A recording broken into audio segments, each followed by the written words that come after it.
살아있을 때는 삶 그 자체가 되어 살아가야 한다. 죽을 때는 죽음 그 자체가 되어 죽어야 한다. 그렇게 되면 그 어떤 두려움이나 불안한 마음도 얻게 된다. 거짓을 말하지 않으면 그것이 곧 하늘에 나는 길이다. 늙음과 죽음과 병든 이것은 젊음을 짓밟는다. 처음에는 그처럼 즐겁더니 이제는 죽음의 핍박을 받는다. 그러므로 불멸을 구하고자 한다면 오직 깨달음의 길이 있을 뿐이다. 거기에는 태어남도 죽음도 모두 없기 때문이다. 다만 태어남이 있기 때문에 늙음과 죽음이 있을 뿐이다. 인간은 내역 속에서 홀로 태어났다가 홀로 죽어간다. 자신이 지은 선악의 행위에 의해 즐거움과 괴로움의 세계에 이른다. 자신이 지은 행위의 과보는 그 누구도 대신할 수 없다.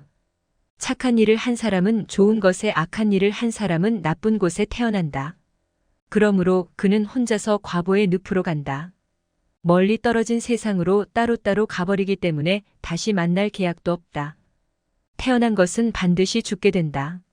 생명이 있는 모든 것은 진실로 이러한 법칙에서 벗어날 수 없다. 태어난 것은 죽음을 피할 길이 없다.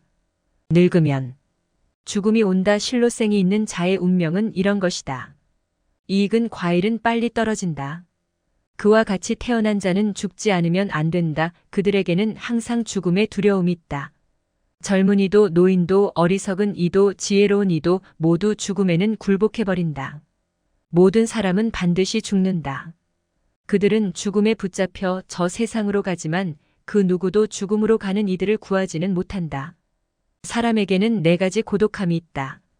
태어날 때에도 혼자서 오고 죽을 때에도 혼자서 가며 괴로움도 혼자서 받고 윤회의 길도 혼자서 간다.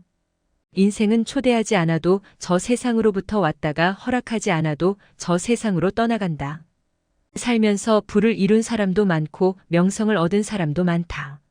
그러나 부나 명성과 함께 그들은 모두 어디로 갔는가? 그들은 이 세상에 온 것과 마찬가지로 이 세상을 떠나갔다. 해가 뜨거워지는 것, 그것은 세월을 재촉하는 것이다. 달이 뜨고지는 것, 그것은 우리를 늙음으로 몰고 가는 것이다. 명예와 탐욕, 그것은 아침 이슬과 같고 고통과 번민 영화와 출세, 그것은 저녁 무렵의 연기와 같다. 철없는 아이가 물 위에 비친 달을 건지려고 한다. 어른은 그것을 보고 웃는다. 무지한 사람은 달을 건지려는 어린아이와 같다.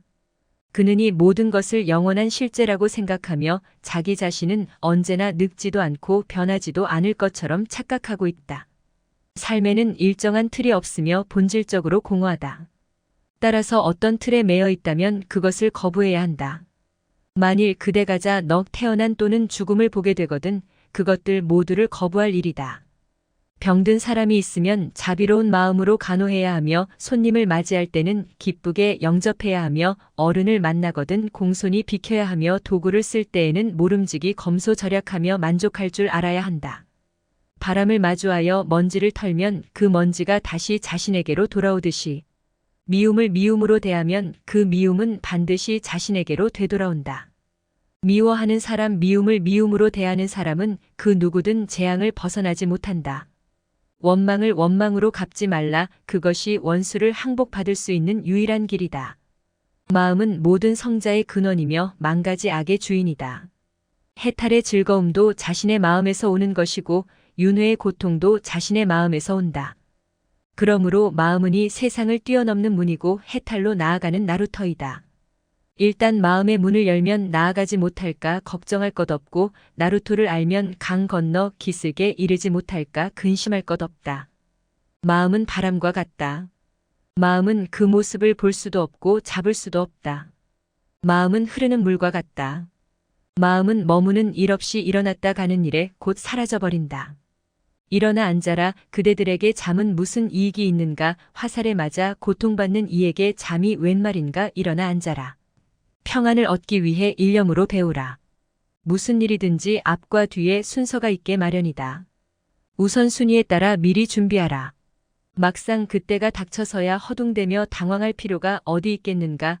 시기가 임박해서야 비로소 기울이는 노력은 사실은 마땅히 할 일을 하지 않은 거나 다름없다. 우리의 몸은 마른 솥과 같고 성난 마음은 불과 같아서 남을 채우기 전에 먼저 제 몸을 태운다. 한순간에 성난 마음은 능히 착한 마음을 태운다.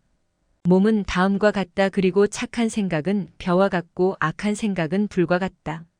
풀을 제거하지 않으면 잘 익은 벼를 수확하지 못하듯이 사람이 약한 생각을 버리지 않으면 돌을 얻지 못하며 성냄이 있으면 모든 것이 다시 덤불이 된다. 맷돌이나 숫돌이 다른 것은 보이지 않지만 어느 때인가 다 닳아 없어진다. 나무를 심으면 자라는 것이 보이지 않지만 어느새 자라 큰 나무가 된다. 하루하루 꾸준히 수행에 정진하다 보면 어느샌가 그 수행은 깊어져 마침내 저 불면의 곳에 이르게 된다. 구도의 마음을 일으키느니 한 생각은 저 영혼으로 이어진다. 그리고 저 영원한 시간은 진리를 향한 지금이 한 생각 속으로 응집된다. 생사의 세계에 머물러 있으면서도 거기 물들지 않고 열반의 세계에 있으면서도 생사의 바다에 그대로 머물러 있는 것이 바로 보살의 행위이다. 모든 중생을 사랑하면서도 애정에 집착하지 않는 것이 보살의 행위다. 오늘도 좋은 하루 보내시길 바랍니다.